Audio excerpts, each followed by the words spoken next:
between Infuzed eSports and Cerberus eSports, with Cerberus leading the series 1-0, and we're currently locked in. Yes. Yeah. Benson, Vixen and Benson natin yan, nandito na. So anyway, for the blue team, andito naman na, for our blue team, here. Ito yung blue team. So, ito yung blue team, nandito yung Infuse, while in the red team, we have the Cerberus there. Yeah, there you go. So anyway, Benson picking. So, Vladimir, Zillian, Caitlyn. So, Nexus, Fizz, Rondel, and Lucian. Caitlyn, they banned Caitlyn kanina kasi it was very hard for them to farm Caitlyn with the range and all. So anyway, Lucian still banned, very OP in a duel. Vladimir is very OP at the moment. Alam mo yun, grabe yung kill niya with the MR and all stuff. Zillian, big help yung ultimate niya, with yung stun niya, yung mga clock niya, yung stun niya, and Fizz, very hard to catch and very tanky and very itchy. Yeah. So, and Trundle is also banned. I'm not quite sure if it's for the bot lane or in the top lane, but if it's in the top lane, he is very dominating with the fast push lanings and stuff and all. So anyway, Benson picks for first picks for Team Infuse. So for Team Infuse, we have Gertrude with Echo on the top lane. Hechizo will be playing Graves in the jungle. ZXC will be choosing LeBlanc in the mid lane. JRM again with the Ashe in the bot lane as an ADC, and Akil with Braum naman on support. So for Team Cerberus, we have the Irelia for Yux in the top lane. We have the jungle for Tibor with the Kindred, the Victor for Chuck, and we have for the bot lane, we have the Sibir and the Karma and the bot lane. Yeah. So anyway, look at this. So bago lang sa bot lane natin is with the Sibir, and nagkaroon tayo ng swap ng ating supports naman. So basically, actually Hechizo switches from Elise to Graves, and Gertrude basically top lane din. Swaps up. So I mean, like Irelia is back in the meta with her true damage and the build. Alam mo yun, makunat siya, may sakit siya and all. But yeah, we'll see, because the echo is very annoying, and we all know that a tanky echo, and you know, a tanky echo will give so much damage even though he is in the tank build, kahit na hindi siya burst type kaya ng mga mid lane. But overall, it's a good top lane. We will see how these two top lanes will go ng bakbakan nila sa kanila. So basically, top lane matchup for today is the Irelia and the Echo. Yes. Big difference maker here is the rework on Triforce, where tinanggal nila yung critical and they move more of the stats into attack speed. Kaya nag-favor lalo kay Irelia, kaya lalo siyang dominant. Kasi attack speed to proc those true hits. Pati yung senior, yung cooldown reduction niya. Yes, that's a big deal. Very helpful siya. And for the jungle, we have the Graves and the Kindred. Even though, alam mo, here's the fact that even though they nerfed that Kindred, he is still dominating the jungle. Especially when he has the stocks, all the stocks he needs. He will give you so much damage, and it will be the last of you. Basically, AD carry junglers are not very rare these days compared to before, because of the itemization then and the amount of power that they can provide early on. Especially Kindred, how the power spikes of Kindred were changed because of how the stacks were built. Binago na yung hunting pattern ni Kindred. May pattern na ngayon, hindi na random. Ngayon may pattern na siya. So, ayan. So, the only thing that you can do to stop a dominating Kindred is to go for that, what do you call this, yung passive? Yung pattern niya. Yung kinuha niya yung passive niya. Stop the pupuntahan stacking. mo. Yung stocking niya, to stop it, you have to go there and get that sa jungle mo. Okay. So anyway, between the mid lane, okay, so Chalk is with the Victor. Diba kanina, earlier ZXC is using the Victor, and now Chalk is using the Victor while ZXC is using the LeBlanc. So this is a good match for the mid lane because they are both high burst mages. And very mobile for LeBlanc. Correct. So, but Chalk is somehow going for a safe play because he has the barrier while ZXC is going for an aggressive play because he has the ignite. So between a left and a Victor, I would go for the early early damage, I will go for this lab because Yes. he can just go poke with, alam mo yun, he just can poke with Chalk and all, but we will see how will Chalk will do the same thing. If Chalk will do the same thing. So anyway, in the bot lane, okay, so in the bot lane, we have the Ashe and the Braum, while for the team Cerberus, we have the Severe and the Pharma. So this time, Infuse is gonna try to shake it up a bit. They're gonna try to toughen up their bot lane because nakita nila kanina medyo nahirapan silang i-protect. Nung may Braum, Oo, diba? nahirapan sila Pero sa Braum. nung may Karma, ganun din. I mean, like, nag-swap lang din sila ng champions, but we'll see what will happen. But, alam mo yun, between the Karma and a Braum, kanina nakita natin kung gaano nag-dominate yung Braum between the Karma and Karma. Alam mo yun, sobrang mana-hungry nga nung Karma na yun. Nakita ko yung mukha ko. So, anyway, yung Nahirapan din sobrang sila. hindi. So, sobrang mana-hungry nung Karma na yun. Kakapoke niya, diba? So, kakapoke niya, hindi pa ganun niya nabibigay niyang so much damage, while the Braum is just blocking the damage. And, ayun nga, na-aggressive sila with the, alam mo yun, yung stun ng Braum yung stun ng Braum na nakakapagpatigil sa pag-protect and pagkait ng Ashe, tapos yung pag-block nila ng damage. So, medyo nahirapan sila sa bot lane. Plus, yung Caitlyn na kahit malayo, naaabot niya yung dalawa. Yes. So anyway, back to the bot lane. We have the Severe, and the Severe has this spell shield na he can, alam niyan, kaya niyang iwasan lahat ng skills, especially the ultimate of that Ashe, which is very, very, very, very, It's a game changer. Yes. When it hits, when it connects to you, medyo super alanganin na and you're very vulnerable to ganks. So, Severe is actually a good matchup for Ashe. tama. Especially since hindi siya super crucial nung mga skills na i-block niya. The Winter's Bite from Braum and the ultimate from Braum kaya niya i-block. And Ashe is engaged as well, so medyo negated ng Severe. Well, depende kung matime ni Severe yung spell shield niya properly. Pero either way, both these bot laners will take time to power up. That's what we'll have to watch out for this game as well. Kung sino una makapag-power up. Because of course, Ashe, both of them don't have any, and we're back into the game. So far, even on all sides, just a small CS advantage for the bot lane of Cerberus. And top lane Echo is doing work as well. Medyo mababa yung Irelia nila right now. So, yeah, so far, what can Cerberus do to improve their chances in this one? Do you think Actually- Cerberus can close this down to a 2-0? Oh, yeah, I mean, I'm not quite sure, but it depends on how they are going to play this game. But anyway, alam mo, maganda rin pala yung pickings nila. Alam mo, to be honest, ang ganda rin yung pickings nila with the mobility na pwedeng ibigay ng ultimate ng Severe that they can just go for in. Alam mo yun, kaya nilang mag-chase down ng kahit na sinong champions with the ultimate. And alam mo ba, ang napansin ko rin kasi, hold the top, here in the top lane, Dukes is getting wrecked by Hechizo. Hechizo is going, but nope, it's too risky for them to go for that tower. And, okay, so, let's go back to what I was saying. Meanwhile, Gertrude goes in, flashes.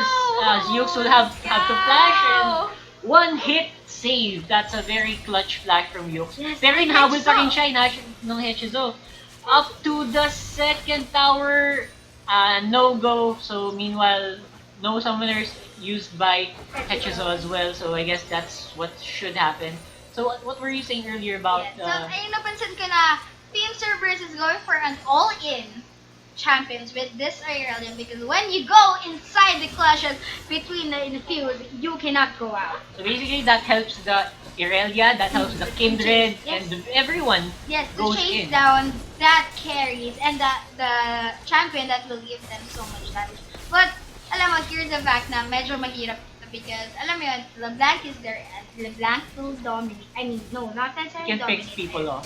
Yes, he can pick people. Hechizo goes in for the gun, pero parang siya pa yung nabaliktad. Hechizo forced to flash out by Chalk.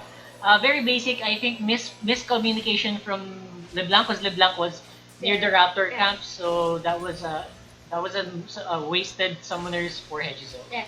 So anyway, ayun yun, na they can chase down any carries. But then the blank is there, he can assassinate and the carry, the main carry, which is he can easily assassinate that Kindred para hindi ma-stop yung pagbaburst niya. Kasi once na ma-burst siya and suddenly the Kindred will give his ultimate, wala na, sayang yung combo, sayang yung damage na dapat ibigay mo. So it will depend sa how in sync Kindred will be with the rest of his teammates.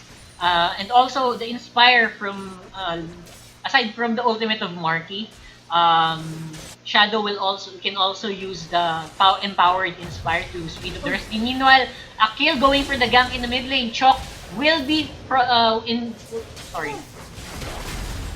be Taken ignited. back. Yes. Not really, No, not but really, but- forced to use this barrier. So anyway, everybody was just going in the mid lane and they did not expect that from to be in the mid lane. Yes, that's a 4-man No, it's gank a, from it's 3-man gank from Team Infuzed. Team Infused. Sorry. So anyway, ayun nga. So yung sinasabi mo kanina na dapat mag-alala yung, hindi naman alala, but kailangan tingnan ng Kindred kung sino yung burst down ng lead so he can activate that ultimate when he reaches the level 6 and when they are doing all the clashes. So kasi there's a possibility na it can give you advantage or it can give you disadvantage for that ultimate, diba? Yes. Kasi that ultimate, yung ultimate mo, hindi lang naman kasi siya sa Not for kakampi. teammates, Yes. boy. It will also include the enemy. So, depende kung paano nila gagawin. Oops, hold on. Well, there's a sweet small trade from the top lane. Infused is taking a 2-man gank for Yux. Yux will be able to be taken down. No flashes for Yux yet, and that will be first blood for top lane Echo. Meanwhile, sa mid lane, ayan, ZXC. Sinahabol na si Trevor. Yun yung sinabi natin kaninang burst na kaya ibigay ni ZXC. And sa baba naman, si Akil going hard on Shadow. Pero si Jerem medyo low HP na din. So I don't think they can do anything else regarding this. Shadow hits JRM with the empowered Q and flashes, ignites. Will be able to go under tower. Meanwhile, sa top, Gertrude goes in for Shadow. Medyo baba HP Gertrude, so alanganin din. Pero Shadow going down to Gertrude again. That's 2-0. Meanwhile, Enchanted Crystal Arrow hits Marky. Marky does not have Spell Shield and forces a flash, pero matay pa rin from JRN. Ito na naman, follow-up from Chok. Takes down na kill. Kaya pa ba kumuha ng isa? Medyo nasilalim silang tower. Double kill for Chok. That is a bad call for Infuse overall. Trevor able to follow up very nicely. The rest of Cerberus doing work on the back. So, medyo alanganin Cerberus kanina, pero I-turnover ng gano'n na easily as that as click. ganda ng responde in Yeah. fairness. No? Alam mo, pero alam mo, medyo naging aggressive play masyado yung Team Infuser. I thought it was gonna be in favor of Team Infuse at that time, but because, Thought so too. yes, nakakuha sila ng 2 kills sa bot lane, but suddenly, Ang ganda lang nung follow-up nun ni Chok tsaka ni Trevor dun sa dulo. yung nakita nila, and then clean up na lang din yung ginawa nila kasi nakita nila bawas na. And alam mo yun, there is no escape for them kasi they were going for the Cerberus first tower and all. And then, yeah. So, balik tayo sa laro. Sige, and Kindred, you know, they gave this Victor a large advantage for this blank to kill Cape at the moment because, you know, a 2-0 leads to a 15 CS, diba? So, isipin mo, 66 versus 69 plus, Yes. plus 30 kasi 15 niya ang ipag-count. Alam mo, hold my thought. Yeah. It's not that important. But anyway, a Cerberus Shadow is getting the advantage of that poke for Karma. And alam mo yun, nasasalo lahat si JR. He's taking so much damage that time. That was an empowered Q that connected, so instant 40% HP agad si JRN. So, ayun yan. So, anyway, back to the game. There's a lot of pink board for Team Infuse that leads them to see where this Kindred is trying to gap. And Hechizo is in the red buff of Team Cerberus. Yes. So, yeah, so, ayan. So, ayan. Yeah. So, ayan. So, see what Yux is doing is, alam mo yun, Yux is trying his best just to farm at the moment kasi masyado pang lamang. No, not necessarily masyado, pero lamang. Chok gonna get ganked by Hechizo and ZXE. Pincer move and will take a kill for ZXE. So that's one advantage they can get Meanwhile, With the sa burst. bot lane, kinakalkal si JRM nung empowered Q na yun. And Shadow going aggressive on a kill. Medyo alanganin ng Infused at this point. Pero I think a kill going in for the ultimate. Both ultimates will try to connect and Hechizo instead goes in for the kill on Shadow.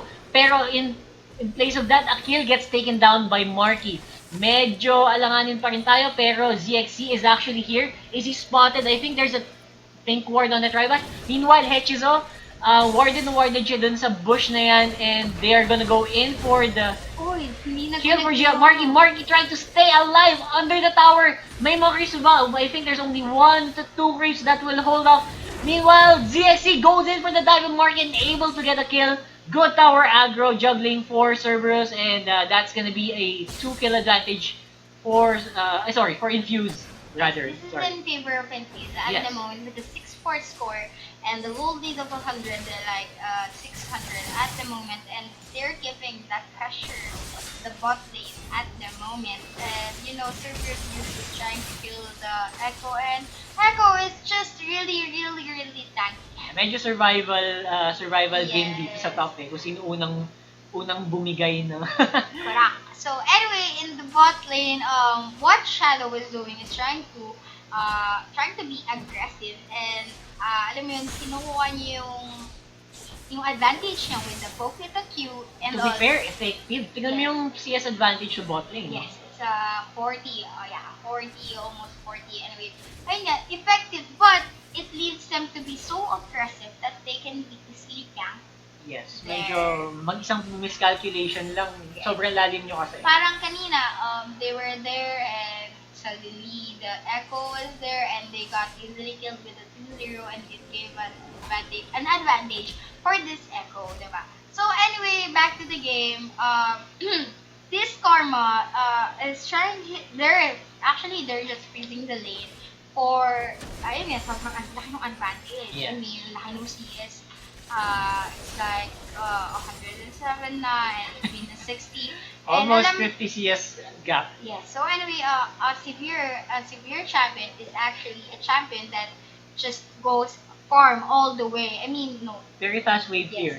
very fast wave there, and somehow severe doesn't need a kill to get fed. He just needs to farm. Itemization lang Yes. So hold that thought. Anyway, here in the first dragon, they're not aware that they're taking the dragon, and Trevor is trying to survive. Yes, he did survive. But the first dragon goes to the team Infused, the Earth Dragon. Anyway, medyo nahirapan siya sa top lane with Yes. with this Echo, because you know Echo is just giving a lot of damage and very tanky. But he has his ultimate, so he can easily survive, or he can easily go for that with the Shadow. And I'm not quite sure how this area will go. But you know, it is very scary for this area to farm off all the way to the game. Kasi Aurelia is very tanky and very itchy when it gives so much damage. Yes. And I know, I'm not quite sure if carries will be able to protect their the sword can easily protect their carries. Kasi nga, Aurelia can just easily dive inside or just try to kill them. Anyway, here in the Meanwhile- bot lane, here is the Griggs. Oh My holy god! cow, that- Shadow hits JRM with an empowered Q again. And Hechizo medyo pupwesto sa likod. Not sure what they're gonna try to do here. Pero so far, so good for Infused. Very low HP bars for both members of Infused in the bot lane. They're just trying to see if he can farm out. They're just trying to get back in the CS mostly, actually. Meanwhile, Yuke's going hard onto Gertrude. Gertrude just phase dives off and gets that creep on the lowdown. Basically, both laners, top lane is actually playing pretty safely. Not sure what who is this? Trevor's trying to do here. He's trying to see if he can go in the back. Gertrude going medyo aggressive onto Yux now. Although wala naman talagang follow up sa kanya, and mostly just farm. It's basically a farm fest here in the top lane, and a small advantage to Gertrude. Although he is getting pushed down onto the lane. He's under the tower right now. Trevor goes in for the dive. Gertrude will be forced to use Chrono Shift and will try to run into the towers. You are running in the wrong direction. Gertrude, where are you going? So far, no follow-up. Medyo malayo pa naman si Victor. And Gertrude playing the game. ZXC will do the follow-up now and will force the ultimate from Trevor. So very good there. ZXC flashes out kasi nakasalubong niya si Victor. And Hechizo, another follow-up. Every team member is doing their best to respond to their laner. Pero so far, Chok is getting bullied, out-damaged by Hechizo. Wow, a dump! An ultimate from Hechizo takes down Trevor while he was farming. Di niya napansin, nandun pala siya. And Chok will also most likely die from this one. Holy Wow! cow! So much Grabe yung damage na binibigay nila. Hechizo doing a lot of work. Grabe. And the collateral damage. Tama. Grabe, no? Nagulat ako. Nagulat ka yung burst niya. Pumutok. Diba? Yeah, hindi man lang napansin ni Trevor. He was like, I'm just getting my red buff here. But collateral damage out of the bush. Oh my god. They thought they were safe and Hechizo was really doing a... Akala nila, kaya na nila, pero Yeah. hindi nila kaya. Napaasa. Napaataw? Medyo, Mahugot. akala mo, medyo... Akala mo okay na ba? Akala mo okay na, pero no. Akala mo lang pala. So Hechizo doing a good job with the follow-up. Mabawi siya, diba? Isang habol lang actually. So earlier din naman, he was really dominating the jungle somehow. He was dominating all the lanes, he's helping all the lanes, but he gets the kill and he's the only one who's fed. And to be fair, this game, yung gold lead, hindi lumalayo na. Like, only 200, 300 discrepancies. And that's a good thing, diba? Yes, definitely. I mean, at least it won't be like another one-sided game like we saw earlier where super... Medyo pantay sa kill score pero yung gold lead lumalagpas ng 4,000, 5,000. Yes. So, to be fair, the laners at this game are actually playing quite safely. So do you think that this will be a 1-1 for our playoff? Or... It's still pretty early to say, pero the advantages on the bot lane are actually racking up. I think the last we saw, there was already a 60-70 creep score lead for Severe, for Marky. And I'm not sure if that's gonna be, that's gonna do JRM any good. Kasi last game din, ganyan din yung pattern na nakita natin from JRM. So JRM will need to step up his game a bit here. But so far sa ibang lanes, sa top lane, where Gertrude is doing quite well. The follow-up from Hechizo is also helping. So, alam mo what Hechizo is doing is that binibigyan ng advantage lahat ng lanes. He's feeding all the lanes. And look, with the 2-0, 2-0 for the left, 2-0 for Hechizo, at 2-1 for this top lane. Oh no! Yeah. So it's a 1-1-3 for the bot lane. So, yes. alam mo yun, lahat na fed up and hindi lang puro one-sided yung nangyayari. And for the first time in this series, lumamang sa gold yung Infused. Mhm. So far, we can see the kill scores are actually pretty in favor of Infused in the mid lane, in the top lane, in the jungle. Pero they're getting advantages. The advantages that Cerberus has is mostly in the bottom lane with Severe, which is already in the Essence Reaver, already completed with the first item, and I'm guessing next item build might be Attack speed and attack speed, or most maybe- likely. Okay, so anyway, back to the game. Ayan, gagana siya. Yay! So, never mind what Spoke I too said. soon. So anyway, ayan, nababati ko yata. Achilles in the mid lane and they're going for the mid lane and there you go. Holy Whoa, cow, what that's happened? changed. So let's go back for a Burst. bit. So, What point was it? tomorrow. LeBlanc is flying in place here. Never mind, let's not go back if it's not allowed to go back there. Okay. Yeah, there you go. So anyway, Chuck is with the 3-0. He is a very scary. He very Yes. scary. Really highly upgraded Hextech core for Chok. Basag pala yung tower ng bot lane. First tower. Oh.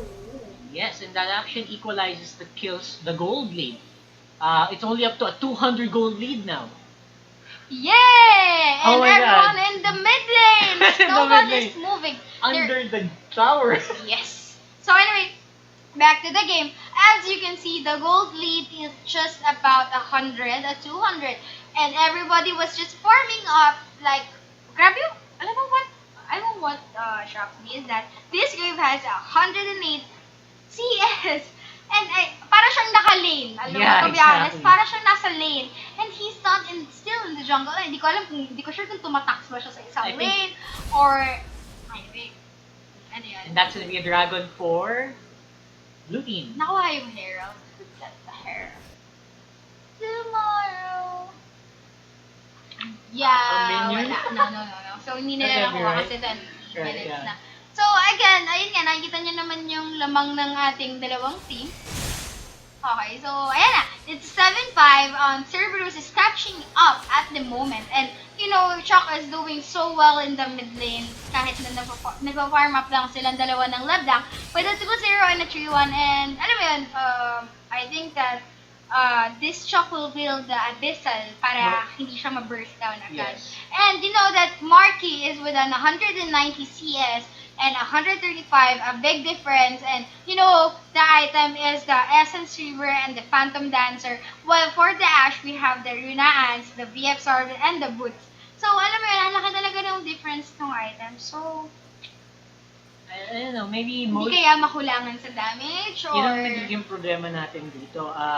Sa bot lane, the damage here for Severe is actually reliant on the Essence Reaver. Mostly, I think they're going for the wave clear, I guess, Yes. from the attack. Para mas mabilis silang ma-wave clear. Yeah. And as you can see, binabasag na nga agad yung bot lane and they can easily roam around the map and help the other lanes and just try to get the objectives. And here in the top lane, basag na rin yung tower the first tower for Youth, and everybody's in the top lane at the moment. The supports are in the top, and now we There's have a a clash. big clash here. Yeah, okay, so let's go back for a second.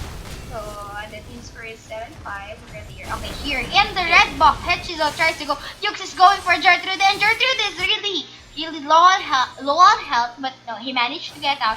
But now here, The Crystal Arrow, ZXC goes in for Chok, and Chok gets obliterated by the 4-man team on the Infuzed. he catches Octo.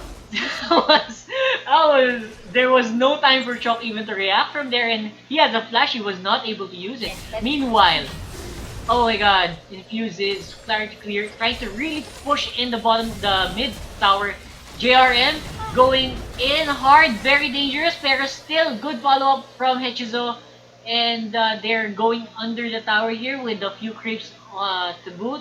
Pero alam mo, a big help for this Severe to clear up the waiver. Ayun, so anyway, back to the game. Oh, ayun, double kill Double na kill yung for team. JRM. Yes, JRM. Yes. And now JRM is trying to get back into the game. He's doing his best, you know. Definitely. And also Gertrude is doing his best. You know, alam mo yung kanina, they're doing their best to get that. And here Gertrude tried to goes in for follow the dive. Shadow, but nope, they're going to take down the first tower in the mid lane. And it will give them a lot of advantage to give us so much pressure to the Team Cerberus, just like what Team Cerberus did to them. Yeah, so anyway, Yeah. alam mo, uy, grabe! What's happening? No, Okay. you're not going home. Anyway, alam mo yun, grabe, with the Series 2, with the Irelia, but the Triforce, he's trying to catch up with their items and trying to do his best to, to go and give a lot of damage for their teammates. And for Marky, with the 1-3 at the moment, he gets first down with this, the black, and this Grift at the moment. And, you know, he doesn't have any time to go for a position because, alam mo yun, there's a lot of things you have to do para iwasan lahat ng CC na meron sila. Yung Yung out chain. of CC, no? Yes. Nakita mo kanina, wala talagang hingahan pag tumama lahat. Yes. Di ba nakita mo yung Braum with the Q and the stun, the Ash with the ultimate, the chain for the LeBlanc. Alam mo yun, when you get one of that, CC, there's no escape for you unless you use the flash. And, you know, it will be very hard for them. Kasi nga, for Team Cerberus, they don't have much CC. Unlike for this team, they only have that, ano ba yung tawag din sa, ng Karma? With, the Focus Resolve. Diba? They only have that Focus Resolve na alam mo yun, matagal pa bago maitali. That's the only CC they have. Actually, the unreliable CC as well from Irelia, Yes, which with is the dependent stun. sa HP pa. Yes, the stun, na alam mo yun, na kung isa lang siya, I mean, it's a single target, and for Chok, na kailangan nakapasok dun sa bilog, na paano kung hindi pala pumasok dun sa bilog, diba? It will be a waste of So it's time. easily dodgeable. Meanwhile, ZXC, oh my god, bursted Shadow with very effortless. Meanwhile, Marty will be able to shield out of that Enchanted Crystal Arrow. Kaso, in exchange for that, they're gonna get the tower. Meanwhile, in the middle, Chok getting caught out of position, failed Flash from Chok gets obliterated again by that. Oh my god, that could have been an escape. Yes. Basically a misclick for Chok. Actually, it's not gonna be an escape for him. Yeah, there was a follow-up Echo. sa Yes, gilid. yes, Echo was there. And you know, Echo will just easily kill him. Basically, mali yung positioning ni Chok at that point. Tama. And he miscalculated the mana that he has. Kaya, ayun, imbes na ma-burst down niya, nagkulang yung mana niya. So, yeah. Ayun, so here is the kill trying to stop Marky from clearing the wave because they're trying to take down the tower. And they did took down the tower, and it gave them so much advantage that now they have 1,000. I mean, like or 5,000. 5,000. Yes, almost 5,000 gold lead at the moment. And you know, it's giving Cerberus the pressure. Now, what they did to Team Infuzed earlier, this is what they're getting at the moment, diba? Although the Ash is a bit down, medyo bumabawi-bawi tayo sa mechanics, and he's actually clawing his way up into the lead with, although he is a bit down on the gold, he's actually ahead by... Ahead na. Yeah. Yeah, he's ahead by 200 at the moment. And sino ba pinakamayaman at the moment? Okay, the Graves is the richest person at the moment because by the 4-0, and he has a lot of CS. I mean, for a jungle, this is really weird to see that you have 150 CS at this time. Okay, Enchanted Crystal Arrow into Chok, but kulang sa follow-up, medyo alangan. Meanwhile, it's a mid, Gertrude getting pushed down and bullied by Trevor, and Yux goes very low. Will he be forced to use? No. ZXC is actually on the backup. Pero si Chok gumigilid, and at the cost of a dragon. The third dragon is taking down 19 feet, and there's ZXC almost versus Chok 100-0. Buti na lang may shield ni Karma, or else that would have definitely been a kill. No. So, you know, that's what that's what Aleb do. He just puts down the carries, and that's it. He'll give you all the combo, and you will just time that combo. Basically, try to wait for the cooldown to try to kill another person. Wag lang magkamali. Yes. So anyway, Hechizo is really doing a good job with the Mo and the Yumo. And you know, alam naman natin na para-parahan na nerf ngayon ng Yumo with the 5 damage. The 5 damage lang naman, not much, but you know, nerf pa rin siya, and hindi na siya ganun kasakit. What Hechizo is doing is like, he's giving a lot of damage na hindi mo na-expect na yung item niya ganyan pala. So anyway, again, back to the, alam mo yun, naglilid na ngayon ng item ang ating Ash, which is JRM with a 3-1. Holy Kill, medyo nahuli, and will use his ultimate. ZXC is in the side. Trevor gets forced to use his ultimate. A kill inside the ultimate as well will be saved by that respite. Meanwhile, Gertrude in the front line kills Yux with the rest of the team, and Enchanted Crystal Arrow hits Chok. Chok is erased, and JRM is on a killing spree. Oh my god, JRM talk about really doing a good job with yeah. Ash. Even unexpected Crystal Arrow, that's onto the and fog. It will give them the advantage. Stated Baron without hesitation at the moment because there are two champions down for Team Cerberus. And you know, this is kind of shocking for me to see that it has a 0-3 in the top lane. Easy 3-man Baron. Yeah. So Yux is a 0-3 in the top lane with the Mo and the Triforce and the Ninja Tabi. And I don't know what's happening to them, or hindi nila nagagawa ng maayos yung combo. But anyway, Infuzed is doing a great job. Like, sobrang good job ng ginagawa nila. Bumawi sila sa earlier game nila. And you know, I got a feeling yeah, that we'll be having another fight between this. But you know, as we can see, Cerberus will not go down without a fight. You know, they still have the capability to turn this around. They still have the damages from both lane, top lane and mid lane. Meanwhile, JRM goes hard on Marky, and with the assist of Hechizo, will take down Marky. That's a very simple kill over into Hechizo, and that's another advantage for Infuzed. Yes, meanwhile, 15-5. Holy cow. In the top lane, Gertrude is trying to burst down Yux. Yux will not go down without fight, and here is Gertrude going for Yux in the tower. Holy cow, he knocks. Almost in the range of viral convergence, but Yux was able to walk out. Meanwhile, Infuse is knocking on the doors of the bottom lane for Cerberus, just trying to see, just waiting for that creep wave, and I think the same is happening in the mid lane. So, ang laki ng pressure na nangyari sa kanila. Yes, And so that's basically a tower in the top lane pa. I think the mid lane also has a secondary inner turret taken down, so that's another gold lead, almost to 10,000. And Yux is going into Gertrude, but will be forced out by that Baron empowered Reef Wave. ZXC, medyo nagkamali siya sa positioning nung mimic niya, and that's gonna cost him his life. Meanwhile, sa bot lane, tower down, members of Infuse rowing, going out, pero nagkamali ng positioning and forces a flash out of Chok. Meanwhile, the rest of Cerberus goes down to JRM with the Hurricane build. nakita mo ba yung ginawa ni Jeremy with the flash tag dun sa kanan ko? Yes! Yeah, it's a good thing kasi naiwasan niya yung boomerang ng ating Severe. And you Yeah. know what's happening at the moment? Na basag na yung hold down, the third tower is Third down, tower, the yeah. inhibitor is down in the bot lane. And now in the mid lane, Gertrude is trying to take down this tower, but Chaka is trying to clear the wave. And yes, he did succeed, but Yus is Yux chasing chases Gertrude. Gertrude. At the moment, they're chasing down the Gertrude. They will be able to go get him down, but no, Yux is still going. The ultimate gets shocked with a lot of damage, and Shock trying forced. to. Oh god, he was forced to, but Gertrude goes still hard. Nandiyan na si Trevor with his Lamb's Respite, saves the both members, and Shadow is actually trying to see if he can chase, and a very good play from Trevor there saves Victor in the nick of time. Actually, hindi naman necessarily na dapat ginamit niya, but akala niya siguro may mong burst down for that Victor.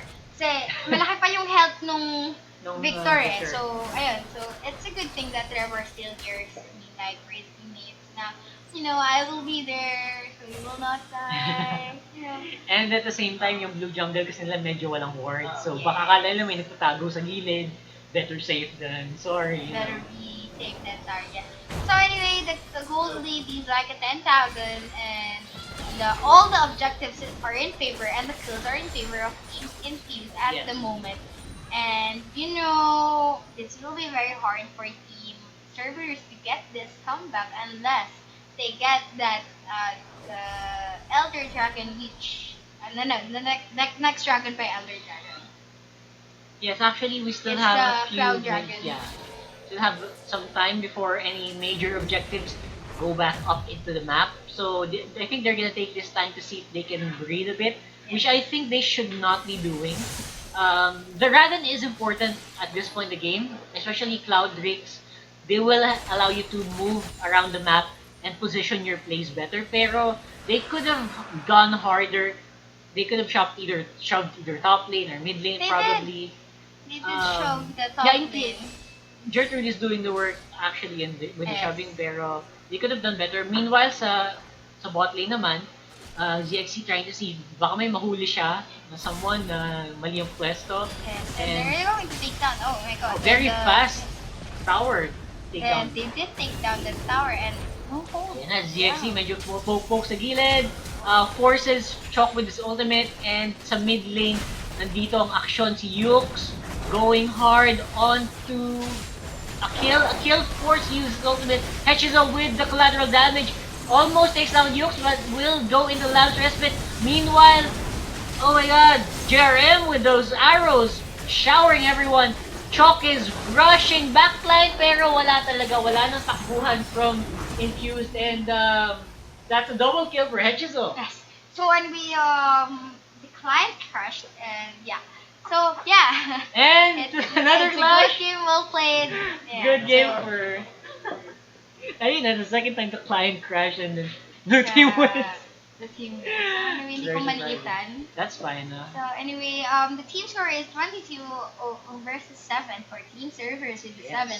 And then please, now we're going to have the final game. The Yes. battle between it's gonna be 1-1 for Team Cerberus and Infused. So anyway, again, look at what happened. Hechido did a good job. He didn't even die once. 8-0-10 on Yes. his graves. And Infused JRM did his best to get this comeback from what happened to him earlier in the game. And yeah, it's a good game, well played, guys. So we will see the final battle between Infused and That's Cerberus. right. And so before we go, we would like to think, no, not necessarily go, but we will take a break for a minute and just wait for them to, alam mo yun, para maging okay sila, yung tanggal Chill umay, lang. diba? And to talk about. So anyway, before we go, we would like to thank our official sponsors, TNC, Karina, Baker and Big Four Global. So thank you for making this possible. And again, guys, game free in the semifinals between Cerberus eSports and Infused eSports. We'll see you in a few moments and stay tuned. Kitchen.